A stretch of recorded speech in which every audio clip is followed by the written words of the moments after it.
How are we going, everyone? Having a good morning so far? I'm just going to prepare another garden bed here. This is the bed that I haven't prepared for over a year.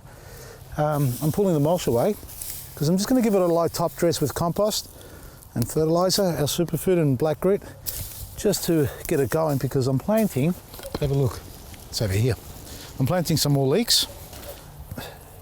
Actually, no, I'm not. These are going somewhere else. They're going over here with the garlic. I'm going to put them on the inside of the garlic. So put these aside. These are our plugs. Remember our plugger plant? Fantastic, folks. It's gone crazy. Everybody's loving it. They're coming down to the store and grabbing them. They're cheap, they're grown, they're well developed. They've got their own root system. They're actually half the price of every other retail plug you find in the garden centre. So you're welcome. Anyway, what I've got here also are...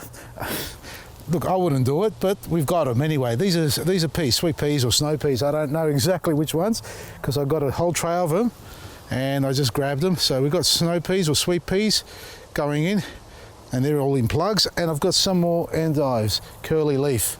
These ones here going in. These are fantastic. In 2 weeks you'll be harvesting this to eat, with a little bit of warm weather. If you're in the northern parts of Victoria or somewhere like that where it's warm all the time, you'll be harvesting. So what I'm going to do is put my sweet peas across there. Well, first compost, a light layer of compost, a light layer of cocoa pith, superfood and black grit. That's the typical recipe I'm using with all my garden beds with the existing soil. How much you put of each depends on the size of the garden bed. As far as compost, I'm only going to do a light top dress, and these are going to grow, the snow peas, let's call them that, are going to grow across here. I don't know how many I've got, 6 or 7 or 8. Anyway, 6 or 7 plants I'm going to put across there like that, and these across here. I've got a bad habit of overplanting, and they grow too big and not enough room. So I'm going to be planting probably half to a quarter of what I normally do in a garden space. So let's start. Now, I'm only doing, have a look, it's only a bucket of compost. It's just a light layer I'm putting over the top here. Right, and I'll put some on this side and move the mulch away so I can top dress that as well. That's all it is. If you need to raise the bed because it's sitting too low, it needs a little bit more, I'll get some in a second, you can put up to 4 inches or 5 inches, 150 mil of compost. You can plant straight into it as well. Here I'm just going to give it a light top dress, and now some superfood. Just a sprinkle, like you're flouring the bench top for rolling out the dough. That's all you really need to do. Doesn't need much more than that. You can plant directly into it as well. We've done that before because we've done our trials. So a light dressing of superfood. We'll get some more compost for here in a minute. And finish it off with a little bit of black grit. If you want to know what makes my garden grow, superfood, compost, black grit, and all the above, that makes wonderful plants. Strong, healthy looking plants with lots of big roots, big leaves, and lots of flowers.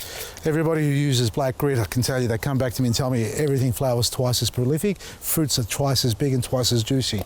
And now we're going to also put cocoa pith. This helps aerate the soil, keep it fluffy. Look at it, just nice and loose, and keeps the moisture in without bogging it down. If you're going to grow root vegetables, you'd want to use lots of cocoa pith to keep it nice and fluffy. Sandy loam soil is preferable, as a garden bed, not in clay, because carrots, you know what happens to them when the clay's too hard. They start to twist and turn and become gnarly looking, and then they don't form properly and you don't eat them because you get scared of them because you don't like the shape. And the supermarkets certainly won't touch them, will they, if they're not straight? Anyway, get your little cultivator and mix it through like that.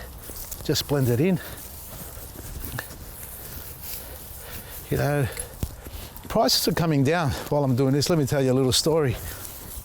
I've got a lot of you sending me emails sort of watching the prices, price watch, supermarkets, fresh food and all that, since I started talking about lettuce, and we made a little topic of it because they went up to $12, didn't they? Right, well, yesterday or the day before I received an email from a couple of people. Vince, if you're watching, I know Vince T. You sent me an image of the lettuce showing how the prices have dropped down to $6.90 or $6.50 a lettuce head. But the photo that you sent me of those lettuce looked like they're about a month old. So needless to say, and when I mentioned this also, that it's not a case of the farmers not having the ability to grow. Some have been affected, I know that. I know our hearts go out to those guys. But it's also the warehousing. There's no staff. There's no warehouse staff. There's no supermarket staff. Everybody's, you know why? Well, think about it, why? Because none of them can work for lots of reasons, but that's the main part why the supermarkets, the prices are going up. Not enough staff, products going off, got to get your money back, put it up. If I'm wrong, somebody email me, tell me otherwise. If I've got it completely wrong, let me know and I'll say sorry. I don't reckon I have. So what do? We grow our own. We sow our seeds. The lettuce I sowed about 3 days ago. Come on, I was going to drag this out a little bit. It was going to be a short segment, but come, look at this. These are about 4 days old, if that, out in the full-blown Come here, what are you doing? She started licking the videographer, the camera operator, the guy behind the lens there. Dogs, get away, come on. Come on, Vader's going to try and eat her back leg now. Eat her back leg, that's it. Come on, get away. This way. Over here, come on, sit, stay. Sit, sit. Good girl. Sit. Good boy, sit, stay. I love you, I love you, I love you too. All right, that's enough, all right. It's not a dog hour. Oh, Vader. I haven't seen him all day, folks. You don't blame him, do you? Man's best friend. You put your foot in the potty mix. Quickly, the lettuce. Have a look at this. 4 days, I think it's about 4 days. Oh, you can scroll back to the previous videos and see how many days it was, 4 or 5, maybe 4. That's what I think it was anyway. Lettuce leaves coming up already. Juvenile leaves are popping up. There's 1, 2, 3, 4, 5 there. I haven't got my glasses on. There's a couple on this one as well. But the dog just stepped in there and destroyed it. But that's what happens with pets, isn't it? You got to love them for that too. Let's go back over here. Oh, we've done that. Let's get our sweet peas now. Plugs are fantastic because they need very little attention as opposed to seedlings with exposed roots that have been pulled apart from a seedling tray. So we're going 6, I think, or 7. We'll just go every second opening. Little hole, push it in, press it down. That's all you need to do, folks. And now for the endive. So we're going to keep these nice and apart because they grow about 30 centimetres around like that. They can grow bigger actually, but they come quite high too. They'll become a bit of a point. So 30 centimetres, stops there. The other one grows to there. So yeah, so we're planting about 40 or 50 apart. That's about 50, I think. Little hole in there, press it down. See how easy it is with the plugs, folks? You don't have to handle them like, they're on their way out. They're all so delicate. I mean, you've got to be careful with them. You don't want to overhandle them, but still at the end of the day, look how I'm grabbing it. There's nothing, absolutely nothing happening to this plant. And it's so much quicker. You've saved about 1.5 months of growing time here, at least in the cold days. And before you cover it over with mulch, give it a nice soak with a weak solution, if you like, of Eco Butch and Liquid Gold. And then just spread your mulch over the top there as a little blanket, if you like. Like I said before, folks, winter time not so necessary for mulch, that is. But good practice is get into the habit of it. Put it lightly in winter and heavy in summer. This is going to need a top up of mulch later on because it's quite thin at the moment. Now, everything's available on our website, folks, except for the seedlings, obviously, because you've got to go into store to get those. It is our big, massive weekend sale, 3AW weekend sale. We've got everything discounted heavily. $2 seed packets again. We're doing it for this weekend only. $2 black grit, per kilo. You can buy 1.5 if you like.